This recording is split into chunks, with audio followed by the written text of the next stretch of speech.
नमस्कार, Eklavya IAS academy में आपका स्वागत है।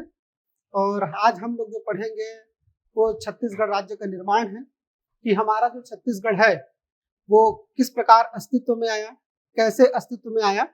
ये सब चीज़ों को हम लोग आज पूरा डिटेल में देखेंगे, अच्छे से समझने की कोशिश करेंगे और बताऊंगा कि कहाँ से क्वेश्चन जो है वो पूछ सकते हैं, कैसे क्वेश्चन पूछ सकते हैं। तो ये भी हम देखने का कोशिश करेंगे। तो पहले हम लोग इतिहास में चलते हैं कि इतिहास में कौन कौन सी घटनाएं घटी, कैसे हुआ, क्या हुआ, ये हम देखते हैं। तो सबसे पहले 1861 में 2 नवंबर 1861 को मध्य प्रांत का गठन किया गया। ये एक इम्पॉर्टेंट चीज है कि 2 नवंबर 1861 को सेंट्रल प्रोविंस का गठन किया गया। तो सेंट्रल प्रोविंस में उस समय आपके मध्य प्रदेश, महाराष्ट्र और छत्तीसगढ़, ये तीन वर्तमान में भी हम राज्य देखते हैं। एक छत्तीसगढ़, दूसरा मध्य प्रदेश, तीसरा महाराष्ट्र, और उसकी राजधानी थी नागपुर। और छत्तीसगढ़ में 3 जिले बनाए गए। कितने जिले? 3 जिले, एक रायपुर, एक बिलासपुर और एक संबलपुर। लेकिन ये 1861 के पहले अगर हम बात करते हैं कि 990 ईस्वी 990 ईस्वी में छत्तीसगढ़ में कलचुरियों का शासन स्टार्ट होता है और 990 से लेकर के 1741 तक छत्तीसगढ़ में कलचुरियों का शासन रहा और उस समय उसकी राजधानी जो है वो रतनपुर रहा। 1741 में एक तरह से देखा जाए तो, क्योंकि हम लोग अभी यहाँ पर पढ़ रहे हैं ना छत्तीसगढ़ की राजधानी नागपुर, ये नागपुर बना कैसे राजधानी, ये सबसे पहले हमको देखना है। तो वही बता रहा हूं कि 990 से लेकर के 1741 तक छत्तीसगढ़ में कलचुरियों का शासन था और उसकी राजधानी रतनपुर हुआ करती थी। अब ये रतनपुर से राजधानी नागपुर शिफ्ट हो गया है, तो ये हुआ कैसे है ये? तो 1741 में भोसला सेनापति भास्कर पंत ने यहाँ पर आक्रमण किया और कलचुरी शासक रघुनाथ सिंह को यहाँ पर पराजित कर दिया। तो ये एक है। तो 1741 से लेकर के आपके 1818 तक यहाँ पर छत्तीसगढ़ में कहा जाए तो रघुजी प्रथम, रघुजी द्वितीय का शासन रहा। ठीक है। और 1818 में अंग्रेज और मराठों के बीच में तीसरा आंग्ल मराठा युद्ध होता है और उस तीसरे आंग्ल मराठा युद्ध में मराठों की पराजय होती है। पराजय होने की वजह से नागपुर जो है वो अंग्रेजों के नियंत्रण में चला जाता है। मतलब ये कि जो भास्कर पंत है ये भोसला सेनापति थे और भोसला जो है वो नागपुर में शासन करते थे। तो एक तरह से भोसलों का अधिपत्य जो है वो छत्तीसगढ़ में हो गया और इसी कारण से इसकी जो राजधानी है वो शिफ्ट होकर कहाँ चली गई? नागपुर चला गया। तो 1818 से लेकर के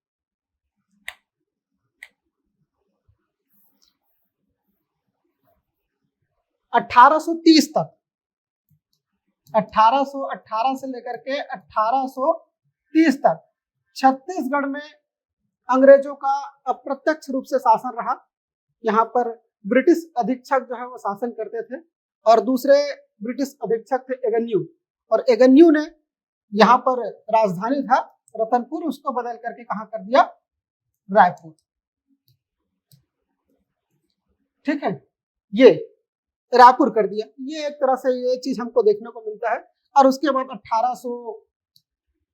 1830 से लेकर के 1854 तक फिर से भोसलों का शासन रहा और 1854 में रघुजी तृतीय की मृत्यु हो गई और मृत्यु होने के बाद पूरी तरह से छत्तीसगढ़ और नागपुर का जो क्षेत्र है, नागपुर जो है अंग्रेजों के अधिपत्य में आ गया।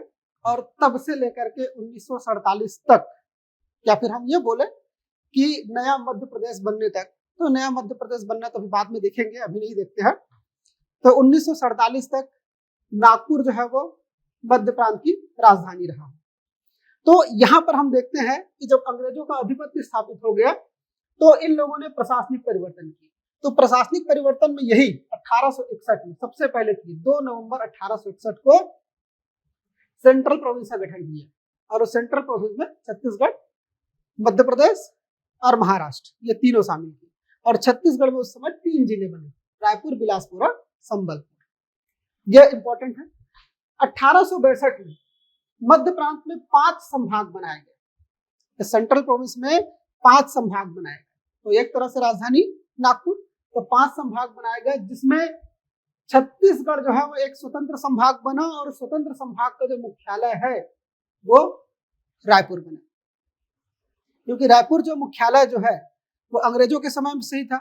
उससे पहले छत्तीसगढ़ का मुख्यालय रतनपुर हुआ करता था, लेकिन एवेन्यू का समय मुख्यालय कौन सा हुआ, रायपुर हो गया। और प्रथम कमिश्नर चार्ल्स सी इलियट बनाए गए। इस भाई साहब का नाम जो है आपको छत्तीसगढ़ के स्वतंत्रता आंदोलन में आपको पढ़ने को मिलेगा।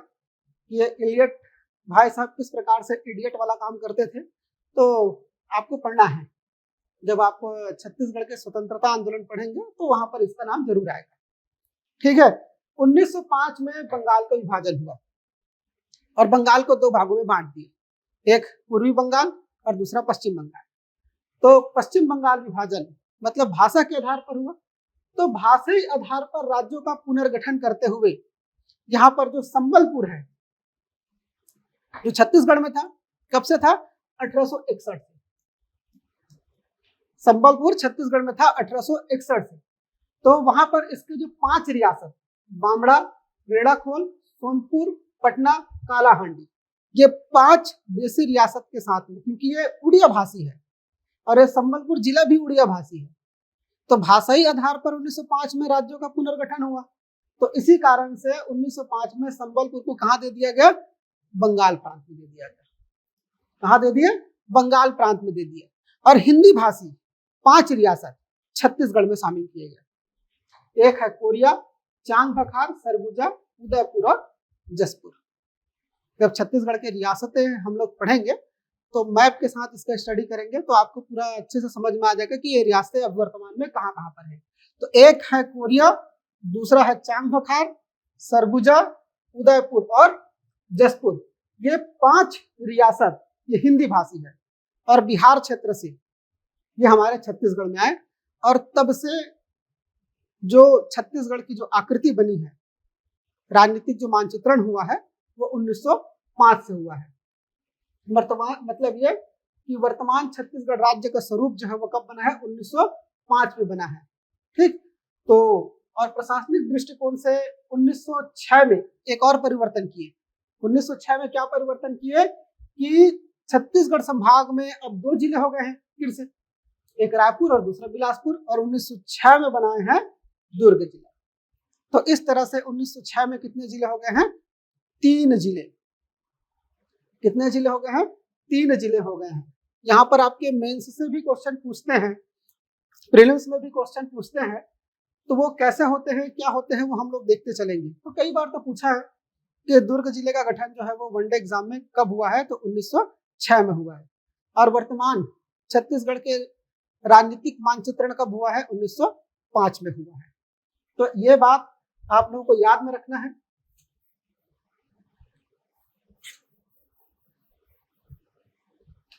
और समझते हुए चलना है कि क्वेश्चन कैसे पूछ रहे हैं और हमको तैयारी किस ढंग से करनी है।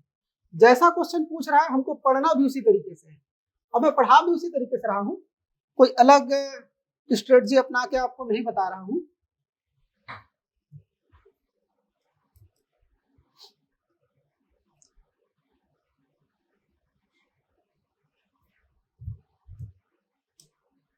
हम लोग सब जानते हैं कि पंडित सुंदरलाल शर्मा जी जो है छत्तीसगढ़ राज्य के स्वप्न दृष्टा थे। ये ठीक है, स्वप्न दृष्टा भी बोल सकते हैं, संकल्पनाकार भी कह सकते हैं। ये हम लोग अच्छी तरीके से जानते हैं कि पंडित सुंदरलाल शर्मा जी जो है छत्तीसगढ़ के स्वप्न दृष्टा थे।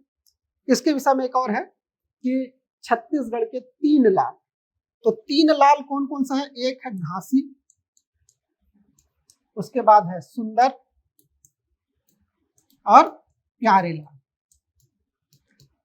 इसको छत्तीसगढ़ के 3 लाल कहते हैं। घासी मतलब गुरु घासीदास जी, सुंदरलाल शर्मा और प्यारेलाल ठाकुर। ये छत्तीसगढ़ के 3 लाल है, जिसे सत्यम, शिवम और सुंदरम कहते हैं। सत्यम, शिवम और सुंदरम। तो ये याद रखिएगा, हालांकि एग्जाम वगैरह में नहीं पूछे, लेकिन एक तरह से नॉलेज में रहना चाहिए।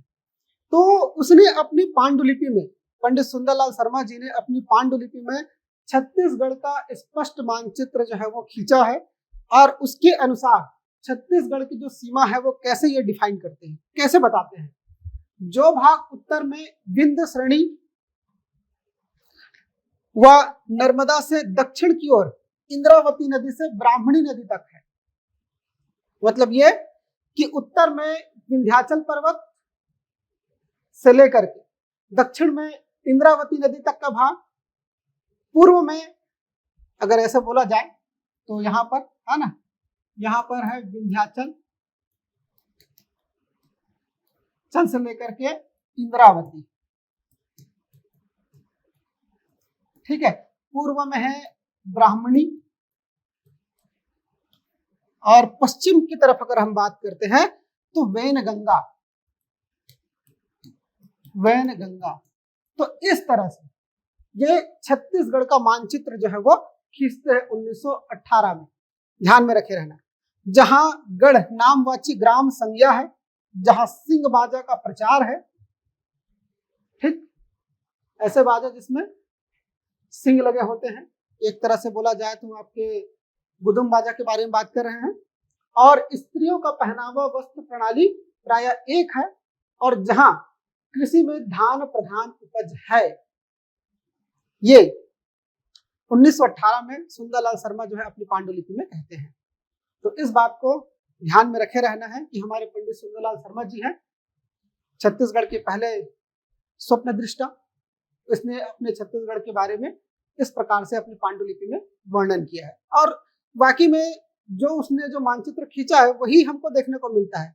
अगर हम छत्तीसगढ़ की वर्तमान स्थिति को देखते हैं तो उत्तर में है विंध्याचल पर्वत, दक्षिण में इंद्रावती नदी, पश्चिम में है आपके वैनगंगा, और पूर्व में है ब्राह्मणी। ये वर्तमान में हमको देखने को मिलता है। ये पिक्चर जो है पंडित सुंदरलाल शर्मा जी का है, देख लीजिए।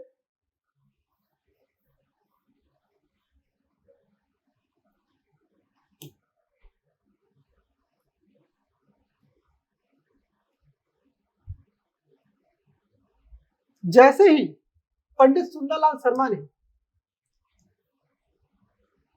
छत्तीसगढ़ का स्पष्ट मानचित्र खींचा, तब से कहा जाए कि छत्तीसगढ़ गठन की मांग जो है वो जोर शोर से आगे बढ़ने लगा। तो 1924 में रायपुर जिला परिषद ने एक संकल्प पारित कर मध्य प्रांत से पृथक छत्तीसगढ़ राज्य की मांग की। कब किया? 1924 में। किसने किया? रायपुर जिला परिषद ने। और 1939 में पंडित सुंदरलाल शर्मा ने कांग्रेस के त्रिपुरी अधिवेशन में प्रथम बार पृथक छत्तीसगढ़ की मांग की।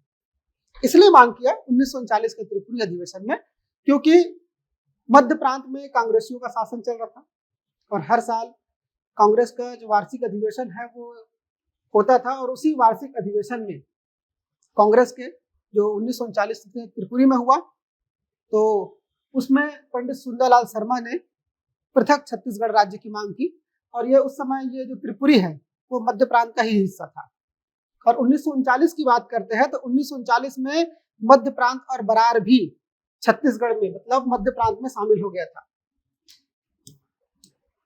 मध्य प्रांत और बरार ये शामिल हो गया था। तो इसी कारण से पंडित सुंदरलाल शर्मा ने कांग्रेस में मांग किया। और 1946 में ठाकुर प्यारेलाल ने पृथक प्रथम बार छत्तीसगढ़ मांग के लिए छत्तीसगढ़ शोषण विरोध मंच का गठन किया। ये याद रखे रहना, 1946 में ठाकुर प्यारेलाल ने छत्तीसगढ़ शोषण विरोध मंच का गठन किया, जो कि छत्तीसगढ़ निर्माण हेतु प्रथम संगठन था। यह है। और छत्तीसगढ़ शोषण विरोध संघ ने भाटापारा के जो नगर पालिका चुनाव है उसमें अपने प्रत्याशी उतारे, और उन प्रत्याशियों को पूरी तरह से जीत हासिल हुआ। तो ठाकुर प्यारेलाल सिंह है, तो ठाकुर प्यारेलाल सिंह जो है छत्तीसगढ़ शोषण विरोध मंच का गठन किया है। ये बात इंपॉर्टेंट है, आप लोग याद रखे रहना। और 15 अगस्त 47 को जब भारत आजाद हुआ तो उस समय हमारा जो छत्तीसगढ़ है, स्वतंत्रता के समय छत्तीसगढ़ जो है मध्य प्रांत और बरार का हिस्सा था। तो ये बात आप लोगों को ध्यान में रखना है। मैं तो पहले ही बता दिया हूं कि भारत शासन अधिनियम 1935 के बाद बरार को भी मध्य प्रांत में शामिल कर लिया गया। कौन सा अधिनियम? 1935 के भारत शासन अधिनियम के बाद लगभग 1956-36 वगैरह में ये बरार जो है वो मध्य प्रांत में भी शामिल हो गया था। ये बात याद रखे रहना। 1955 में रायपुर के विधायक ठाकुर रामकृष्ण सिंह मध्य प्रांत की विधानसभा में पृथक छत्तीसगढ़ की मांग रखी।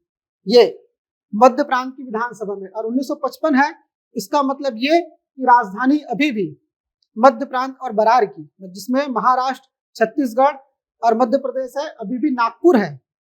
कहाँ है? नागपुर है। तो वहां की जो विधानसभा में पृथक छत्तीसगढ़ की मांग रखी, जो प्रथम विधायी प्रयास था। इंपॉर्टेंट है, किसने रखा प्रथम विधायी प्रयास? ठाकुर रामकृष्ण सिंह ने। और प्रथम संगठन का गठन किसने किया है? ठाकुर प्यारेलाल सिंह ने छत्तीसगढ़ शोषण विरोध संघ का गठन यहाँ पर किया हुआ है। तो ये एक तरह से है, छत्तीसगढ़ राज्य का निर्माण जो है वो धीरे धीरे करके आगे बढ़ रहा है। ये इस तरह से हुआ है ना। जब हम लोग प्रशासनिक संगठन पढ़ेंगे तो उस समय कि कौन कौन से जिले कब कब बने, कैसे हुआ, क्या हुआ, वो भी हम लोग देखेंगे, क्योंकि हमारे मेंस में क्वेश्चन आते रहता है कि राज्य निर्माण के समय छत्तीसगढ़ में कितने जिले थे करके। तो ये एक चीज है जिसको आपको पढ़ना है। वो नेक्स्ट वीडियो में जब छत्तीसगढ़ की प्रशासनिक संरचना हम पढ़ाएंगे तो उस वीडियो में आपको ये सब चीज पूरा देखने को मिलेगा कि कौन कौन सा जिला जो है वो कब कब बना है, कैसे बना है, पूरे मैप के साथ बताएंगे, और कैसे कैसे चेंजेस हो रहे थे वो पूरा आपको बताया जाएगा।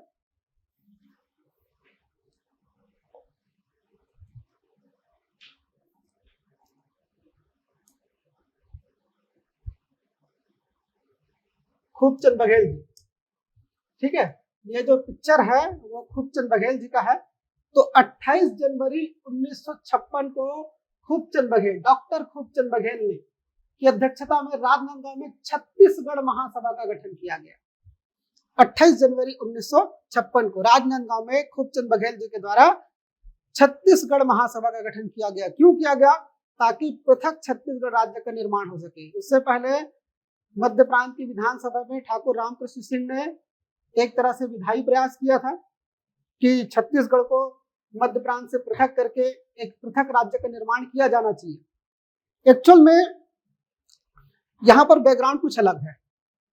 1948 से ही, जैसे ही भारत आजाद हुआ उसके बाद से ही ये मांग उठने लग गया था कि भाषा के आधार पर राज्यों का पुनर्गठन किया जाए। एक भाषाई प्रांत आयोग का गठन किया गया एस के धर के अध्यक्षता में, फिर उसके बाद जेवीपी समिति का गठन किया गया, और 1953 में, यहीं पर हम बताते हैं, 1953 में फजल अली आयोग का गठन किया गया। और फजल अली आयोग ने अपना जो रिपोर्ट है वो 1955 में भारत सरकार को सौंप दिया, और भारत सरकार ने मान लिया कि राज्यों का पुनर्गठन जो है वो भाषा के आधार पर होना चाहिए। तो मेन मुद्दा यह था ना, क्योंकि नागपुर वाले जो क्षेत्र है, बरार वाले क्षेत्र है, वहां पर मराठी बोलने वाले लोग हैं। मध्य प्रांत की बात करते हैं, मध्य प्रदेश की बात करते हैं, तो वहां की जो बोली भाषा है छत्तीसगढ़ से अलग है, और छत्तीसगढ़ में छत्तीसगढ़ी बोलने वाले लोग हैं। इसी कारण से खूबचंद बघेल और उससे पहले के जितने भी नेता, जैसे कि ठाकुर रामकृष्ण सिंह, ठाकुर प्यारेलाल सिंह, ये सब मांग ही कर रहे थे कि छत्तीसगढ़ को भाषा के आधार पर एक नया राज्य बनाना चाहिए।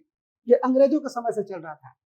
अब 1955 में फजल अली ने अपना रिपोर्ट जो है भारत सरकार को सौंप दिया, और भारत सरकार को बताया कि राज्यों का जो पुनर्गठन है वो भाषा के आधार पर होना चाहिए, लेकिन प्रशासनिक सुविधा को भी ध्यान में रखते हुए करना चाहिए। तो इसी कारण से, क्योंकि नागपुर राजधानी था ना, तो नागपुर से छत्तीसगढ़ को अलग करना है, और नागपुर में मराठी बोलने वाले लोग और छत्तीसगढ़ में छत्तीसगढ़ी बोलने वाले लोग, हिंदी बोलने वाले लोग। तो ये एक मेन मोटो था, और इसी कारण से छत्तीसगढ़ महासभा का गठन किया गया 28 जनवरी 1956 को। और इस समय मध्य प्रांत के सरकार में पंडित रविशंकर शुक्ल जो है वो मुख्यमंत्री के पद पर आसीन थे। जब आप छत्तीसगढ़ के स्वतंत्रता आंदोलन पढ़ेंगे तो पंडित रविशंकर शुक्ल के बारे में बहुत अच्छे से पढ़ेंगे। और इस मंच के जो महासचिव थे दशरथ चौबे और केयूर भूषण और हरि ठाकुर जो है वो इसके सदस्य थे। हरि ठाकुर प्यारेलाल सिंह जी के सुपुत्र थे। इसके बारे में आपको पढ़ना है, खासतौर पर इसकी साहित्यिक रचनाओं के बारे में। इसकी साहित्यिक रचनाएं आपके मेंस में पूछते रहता है, प्रीलिम्स में पूछते रहता है, तो ये आपको पढ़ना है, ठीक है। तो छत्तीसगढ़ राज्य की मांग वहां पर करना शुरू कर दिया था, क्योंकि राजनांदगांव से नागपुर की दूरी बहुत कम पड़ती थी। तो जाहिर सी बात है राजनांदगांव में इसने जो है छत्तीसगढ़ महासभा का गठन जो है वो किया था। किसने? खूबचंद बघेल ने। क्योंकि 1956 में 7वें संविधान संशोधन हुआ, 7th कॉन्स्टिट्यूशनल अमेंडमेंट 1956। यहाँ पर है ना, आपके जो आजादी के समय जो राज्यों की जो 4 कैटेगरी थी उस कैटेगरी को खत्म कर दिया गया और 2 ही कैटेगरी बनाया गया, एक स्टेट, तो 14 राज्य बने और 6 केंद्र शासित प्रदेश बने। 14 राज्य बने और 6 केंद्र शासित प्रदेश बने। तो उसमें छत्तीसगढ़ भी शामिल हो जाए करके छत्तीसगढ़ के लोग जो भरसक प्रयास कर रहे थे। ये खूबचंद बघेल है, डॉक्टर खूबचंद बघेल, ये MBBS की पढ़ाई किए थे और छत्तीसगढ़ सरकार के द्वारा खूबचंद बघेल जी के नाम में है ना खूबचंद बघेल स्वास्थ्य सहायता योजना संचालित किया जा रहा है, जिसमें 5 लाख रुपए तक का कैशलेस इलाज जो है सरकार की ओर से जो चिन्हांकित अस्पताल है वहां पर किया जा रहा है। तो ये योजना का पाठ हम लोग बाद में पढ़ेंगे। फिलहाल तो छत्तीसगढ़ निर्माण के बारे में पढ़ते हैं कि कैसे हुआ है, क्या हुआ है। तो आई थिंक मुझे लगता है कि आप लोग बैकग्राउंड को समझ गए होंगे कि राजनांदगांव में ही छत्तीसगढ़ महासभा का गठन क्यों किया गया था, ठीक है। और भाषा के आधार पर राज्यों का पुनर्गठन क्यों कर रहे थे।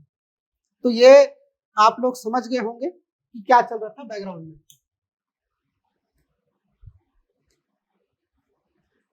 देखिए वही बोला ना कि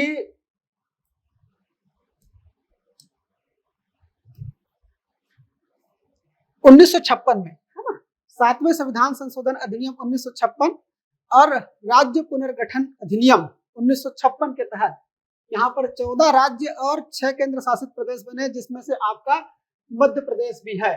तो 1 नवंबर 1956 को मध्य प्रदेश का गठन किया गया और मध्य प्रदेश का गठन करने के साथ ही राजधानी नागपुर से शिफ्ट करके कहां कर दिया गया? भोपाल। यह एक इंपॉर्टेंट चीज। 1 नवंबर 1956 को मध्य प्रदेश का गठन किया गया और बरार को महाराष्ट्र, बंबई प्रांत, महाराष्ट्र भी नहीं बोलते, बंबई प्रांत को दे दिया गया बरार को, और राजधानी जो है वो नागपुर से हटा करके भोपाल कर दिया गया।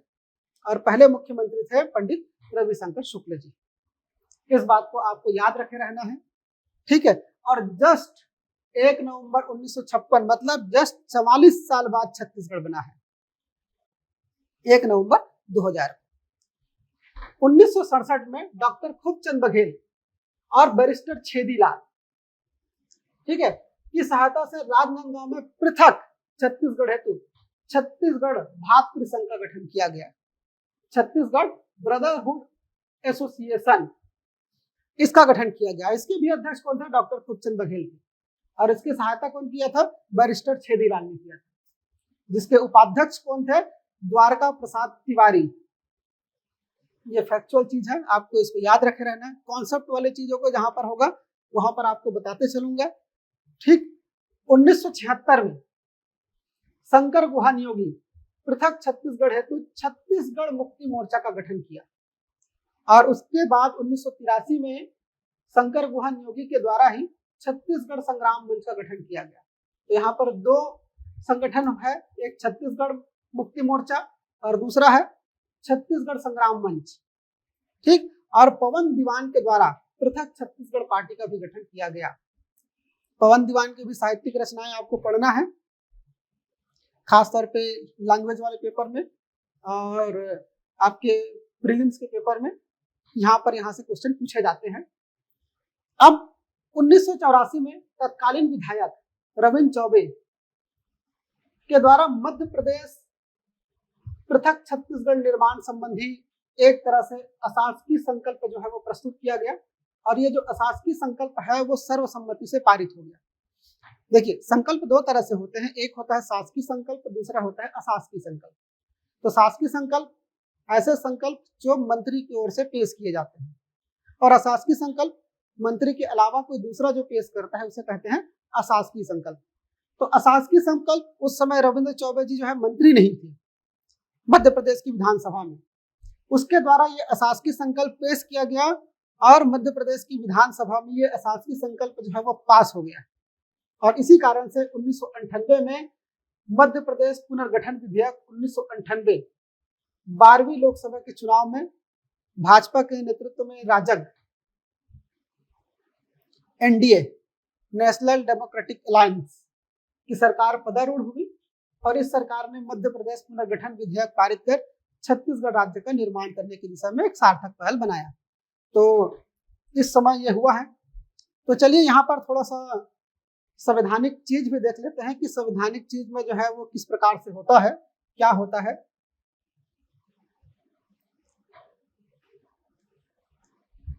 तो देखिए,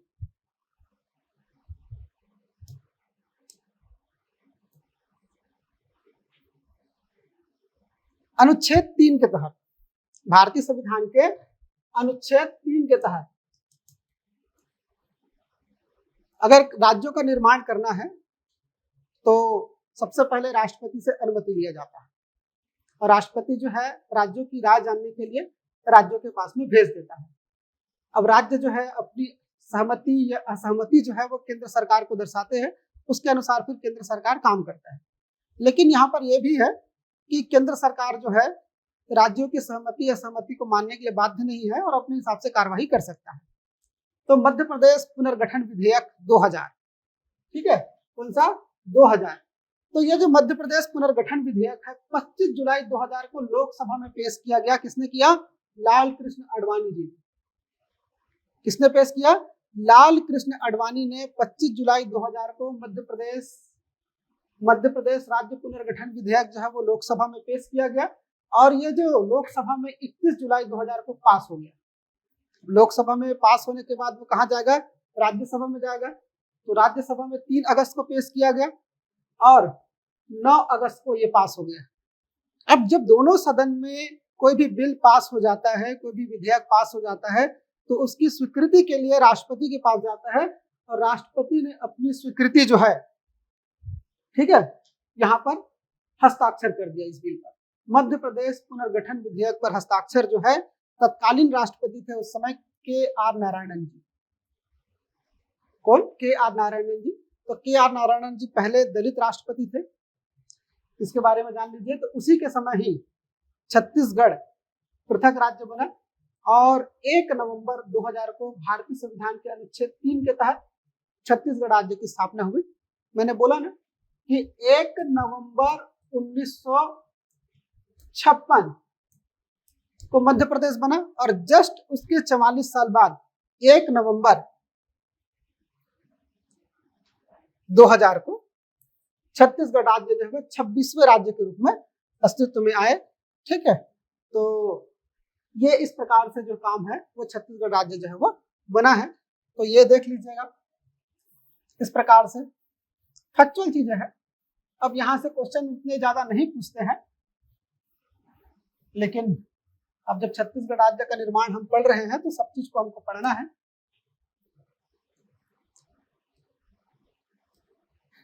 छत्तीसगढ़ का मातृ जिला कौन सा है? मध्य प्रदेश। मध्य प्रदेश से टूट करके ही छत्तीसगढ़ जो है वो बना है। तो कुछ फैक्चुअल है कि स्वतंत्रता के पूर्व छत्तीसगढ़ प्रांत वो बरार का हिस्सा था, ये तो बताया हूं आपको। और मध्य प्रदेश के 30.47% हिस्से को लेकर के ये छत्तीसगढ़ राज्य का निर्माण हुआ है। और छत्तीसगढ़ राज्य का क्षेत्रफल है 1,35,192 वर्ग किलोमीटर। ठीक, ये अब उसके बाद जब मध्य प्रदेश से छत्तीसगढ़ पृथक होकर के बन गया, तो यहाँ पर विधानसभा का सत्र लगता है। तो विधानसभा की जो प्रथम बैठक है वो 14 दिसंबर से लेकर के 20 दिसंबर 2000 तक, कब से लेकर कब तक, 14 दिसंबर से लेकर के 20 दिसंबर तक राजकुमार कॉलेज के जसपुर हॉल रायपुर में ये लगा है।